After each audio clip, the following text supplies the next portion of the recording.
Hello, this is Natalia from nataliaspeck.com.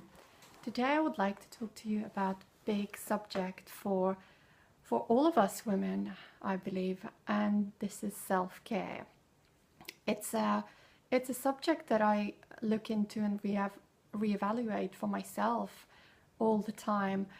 And lately I've been asked quite a few questions by women in my community, by my clients, about self-care. It seems that the main issue for us is making time for self-care, prioritizing ourselves, finding time in our busy schedules to give ourselves the adequate self-care. But I believe these are just the surface issues.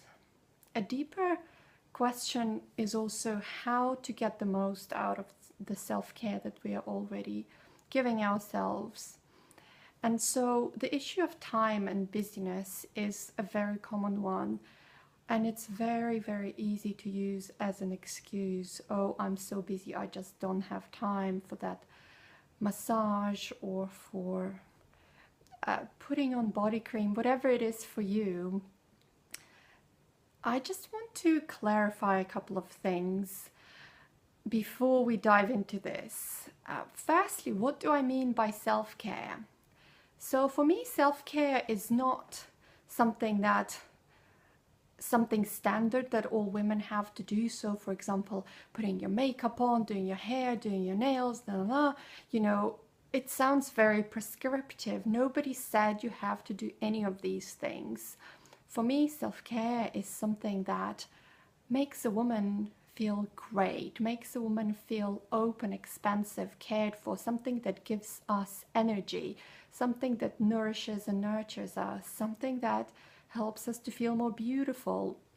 This for me is self-care, and this is why for each woman it will look very different, because we are not the same, right? For some of us there are certain must-haves that we do include in our routine because that is a non-negotiable, that's what makes us feel good, and these will look very different. So I know women for whom going and having their hair done is a must, whereas for me it's quite a treat. I've actually just had my hair done. I love my hairdresser, but I only go there once every 2 months. More than that doesn't seem necessary, and I don't really crave it, whereas something like putting body lotion or lovely body oil or raw coconut oil on my body every single day after the shower is a must. Again, having my nails done doesn't necessarily feel like something I have to do all the time, whereas for some women I know it's really a must. It really depends. So to begin with, think about what is it that makes you feel great on a daily, weekly basis. For me, having massages every week or every 2 weeks is an absolute must because my body craves it, so I give it to myself. So this is the first step, identifying what forms of self-care actually make you feel good and what forms of self-care you really must include, because doing it all is not realistic and just sends us into the stress mode. And second, I would love to address this issue of lack of time and busyness. I know there are lots of tips about how to squeeze in a very quick beauty routine, this or that, so I'm not going to go there. There are lots of resources. What I want to ask you instead is, how are you approaching your self-care? Because if it's something that we constantly put on our to-do list and it gets this energy of something you have to get done, you're not going to be very nurtured by it. What do I mean by this?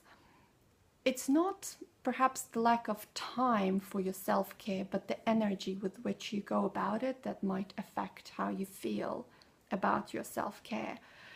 You may have only 5 minutes and do something so nurturing for yourself with this very present, very feminine, open energy. And then you can spend 2 hours running around, getting things done, feeling like you need to tick off boxes, have your nails done, have your hair done, in that very result oriented, rushed energy. And it won't feel nurturing and expansive. So this is, for me, the biggest change maker, is how you approach your self-care. So I suggest thinking about something that really feels good to you, that makes you feel really beautiful and lovely and feminine, and just spend whatever amount of time you have doing that. Is it putting a cream on? Is it dancing? Is it applying some makeup? For each of us it's different, and sometimes it's the same thing that you're already doing, but just changing the way you're doing it. It's not about, oh yes, I'm a woman, so I have to do my makeup. No, nobody said you have to. If you want to, do it, and then allow yourself to receive pleasure from the process. The same when it comes to your style and choosing your outfits. There is so much joy to be received from this process.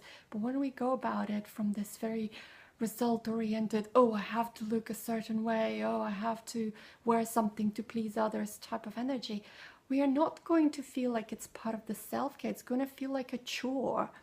So I'm going to leave you with that. I'm going to ask you to look into all the things you're doing for yourself, whether it's preparing your clothes, doing your makeup, getting your hair done, putting your cream on, having, I don't know, even going to a salon, whatever it is you're doing as part of your self-care already, and ask yourself, does this feel like a nourishing, enjoyable, pleasure-based activity, or does this feel like a chore? And then if it feels like a chore, look into how you can receive more out of it. How can you shift the energy so it becomes nurturing to you? And that's your self-care. Maybe you don't need to find more time for your self-care. Maybe you need to just change the way you approach things you already are doing. So I hope this is helpful. I would love to hear your comments. This is a huge subject and something I'm always looking to learn more about, discuss more, share my insights, what has worked for me. So please do comment below. I look forward to hearing from you. That's all for now. Bye bye.